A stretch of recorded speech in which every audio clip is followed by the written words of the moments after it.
Yo, what's up, YouTube?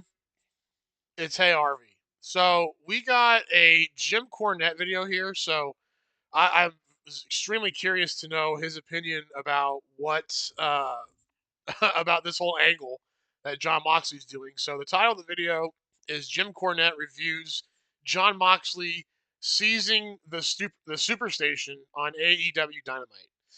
All right, let's just dive right into this. But anyway, then they go to the entranceway. Dangerous place to be here tonight. And suddenly a fat, gray-haired job guy. It looked like he was 50 years old. He looked like John Hitchcock, ran Parts Unknown, the comic store in Greensboro. He still runs it. Well, he doesn't look that way anymore. No, John's 5 or 10 years older than this guy now. Well, maybe a few years more than that. This guy's a wrestler. He wasn't very active here. He was just getting the shit kicked out. They threw him out the tunnel, and here comes Claudio and Wheeler Useless, and they're beating him with a chair. Wheeler and Useless. Then the music starts for the Death Riders. And the music is playing in the arena, but the entrance video is on the screen, and two members are beating up a job guy for no reason with a chair on the entranceway when the camera cuts to the curtain at one of the breezeways, and you can see around the curtain where Marina Schaefer's elbow, they're just standing there waiting for the cue, stock still, and suddenly the cue comes, and here comes the plumber out of the curtain and Schaefer behind him. And the plumber. He calls Jon Moxley the plumber. Single one of them are dressed like they're ready to go out and do yard work. And as they come to the ring and they get in the ring, the fans are sitting there talking to each other, the people next to them. And it doesn't get any better because even if anybody was going to buy this Moxley promo business, he's talking about Orange Cassidy. And somebody, again, needs to give them the brutal but fair, tough love talking to that just because Tony's fascinated with this clown doesn't mean that any... Yeah, Orange Cassidy is so I don't understand. I do not understand. I don't get it. I don't get his gimmick. Dude, I mean, wrestling is already, it's already scripted, make-believe enough as it is. And now here comes some freaking idiot that's just going to put his hand in his pockets and then just, like, dude. I mean, I understand. Like, I mean, I don't understand, but I do. But it's like, come on. It's already, like, people already mock the shit out of wrestling to begin with. And you're going to come out and that's the dude. And you look at his, like, single, they keep track of their win-loss, because that's so important, right? Oh. His win-loss is like 106-2 or just some fucking bullshit like that. Oh. Anybody wants to see him in meaningful main event shit, especially after all this time. We've seen what there is to see. But Moxley is cutting a promo on him. It's like anybody would care. And he's going to make an example of Orange Cassidy. He's going to brutalize him and mutilate him. And the fans are basically groaning when he says that. And then the room is so quiet. It's like, I don't know, it's like maybe it's an FFA convention, the Future Farmers of America for you people up in New Jersey. And there's a speaker that they're not particularly interested in, so they're kind of murmuring to each other slowly, or lowly rather, but they're not making any noise that they can make on purpose. And suddenly one guy yells, "Go back to Roman!"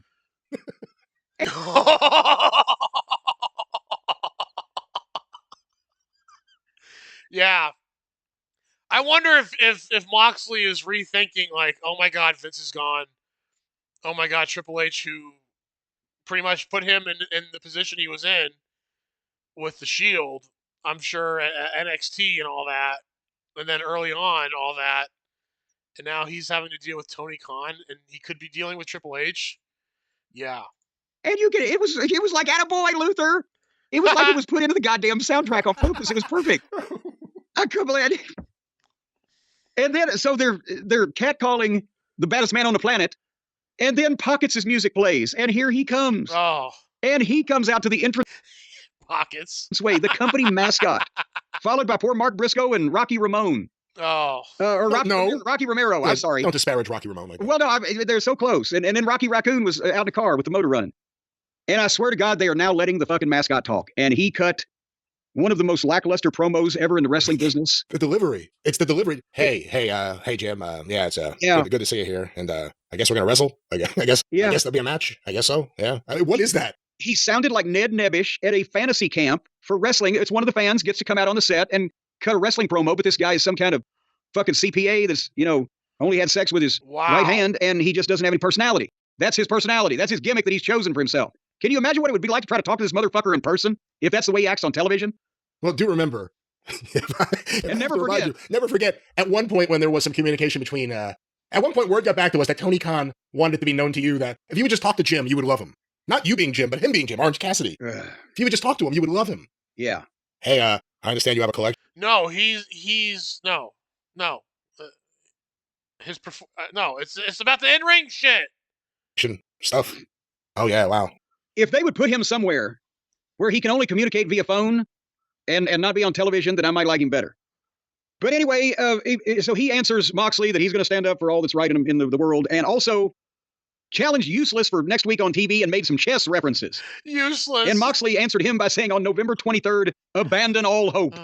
Like this guy is goddamn, Mephistopheles himself. Queen takes battleship. And then they played music and they left. And I was like, wait a minute, that was taken over TBS. It's a live in-ring promo and they beat up a gray-haired fat job guy. But then... I remember when Gene Okerlund used to take over TBS like this. Yes, and you had to call the hotline to find out why. But then as the heels are leaving, Darby Allin appears on the top of the... Oh my gosh, dude. Another just completely freaking talentless, just would be nothing in WWE. Would just be Darby Allin would be freaking, he's Spirit Squad. I mean, come on! He's 5'5", 120 pounds, dude.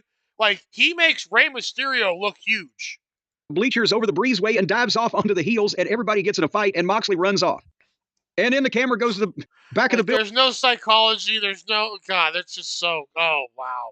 So stupid. And Moxley and Marina Shafir get in the truck, but neither one of them apparently thought to get in the driver's seat. Claudio has to drive. So Claudio jumps in, and they're pulling out without a wheeler. But then Darby comes running from the side as the truck is moving and dives into the back of the pickup truck.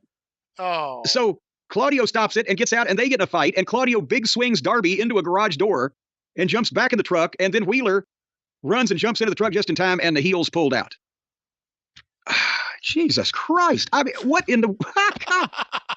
They think... that just sounds so ridiculous. Somehow that somebody somewhere is going to be interested in what happens between Plumber Moxley and Pockets. And the only people that even know the one guy exists on the planet are already watching this show, and they're going to be the last ones to leave.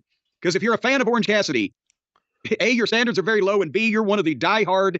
Oh, yeah, dude, someone in my comments was like, oh, you're useless. Pockets isn't useless.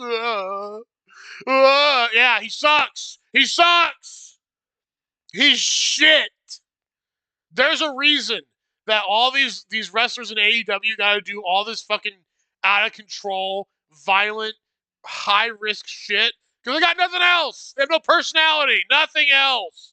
They can't cut a promo. They don't know the first thing about wrestling psychology at all. Not a clue. Not a clue. Indie-rific wrestling fans. Yeah, exactly. They're going to watch an Outlaw Mud show above anything else till the bitter end, and that's what the end of this show will be, is bitter. Brian, your comments on this unfolding situation. This was the big thing. It was like a classic MSG show. The main event right in the middle of the show. Mox takes over TBS. If you tuned in to see that, the way it was billed, you're disappointed. If you tuned in to hear Moxley finally explain anything, you were disappointed. No Pac. Did he go home again? I don't know where Pac was. Maybe he missed the truck on the way down, like Wheeler missed it on the way back. I guess, or maybe he was driving. That's a great way to write off someone who's not there that week. Oh, he's behind the wheel. No, it was Claudio, because Claudio had to stop the truck to get out to fight the fucking chase the cat. This whole thing is fucking awful. It's death. That's why they're the Death Riders. It's death. We're going to ride death. Straight to death. You know what? They misspelled it. It's Death Writers. Is that what it is? They are writing the death of the... They better be glad they got some guaranteed money. Get it? You know what their TV show has become? The world's biggest budgeted fair show. When you sold a fucking fair show to the county fair board, you guaranteed the money where you knew exactly how much you were going to get, and you could just go and have fun and jack off. And you didn't have to try to sell any tickets. It was all up to them. This is going to really be big when Omega and the Bucks return to save AEW from Moxley and the crew that isn't over. We heard from people there. It was flat. That was the word used. Flat. The crowd didn't give a shit. There's like, what, 2,000 people there, too? Shit. Oh, man. I don't know if it was this match or this segment, or somewhere else where the fans were chanting OTC during the show. You asked about the attendance earlier. Yes, I did, didn't I? As of the morning of the show, Wednesday, November 13th, according to WrestleTix, 2,643. Oh, my fucking gosh. There's more people watching the WNBA live than AEW. Think about that for a second. Tickets distributed. Shit. Their last time in the market, November 16, 2022 for Dynamite, 3,141 at that time were distributed. Well, and again, that's distributed. And I'm starting to wonder, because a lot of these people aren't reacting in some of these locations like they've got a lot of skin in the game. I'd like to know at some point what they're actually selling to people that are coming intentionally to try to have a good time, and people that are coming to do whatever they're coming to do. Wow. And maybe just get some rest, get a good night's sleep since it's so quiet in the building. 2019 seems very, very far away. AEW at one point had Cody and CM Punk. And look at what they're doing in WWE. Holy shit, man. Wow. Well, that's right. And of course, this was only about halfway, or a little more than halfway through Dynamite. But for a lot of people in certain parts of the country and the world, it was time for sleep, and you need a good mattress for a good night's sleep. Boy, I'll tell you what, with this television program, sometimes you just want to go and hide under the bed. But either way. Or either one. Or neither. I don't know actually what point you're making. Yes, I'll tell you what, whether you want to hide under the bed or get a good night's sleep, the best. 8%. You are incorrect, sir. 7.5%. You're way off. 10%. You're way too low. I'm not even going to prolong the agony, folks. 25% off site-wide. Divorce. Yes, and yes, Kimosabi. But I'll tell you what. At Helix Sleep, they've got all the various mattresses that we've talked about, the Luxe Collection, the Elite Collection. They got the kids' mattress. Head down on the Dream Pillow and that control. And you can also block a few people as well. Again, you get to pick 5 people that you can block from your dreams once you get your Dream Pillow. All right, you made it this far. I appreciate it. We'll see you on the next one.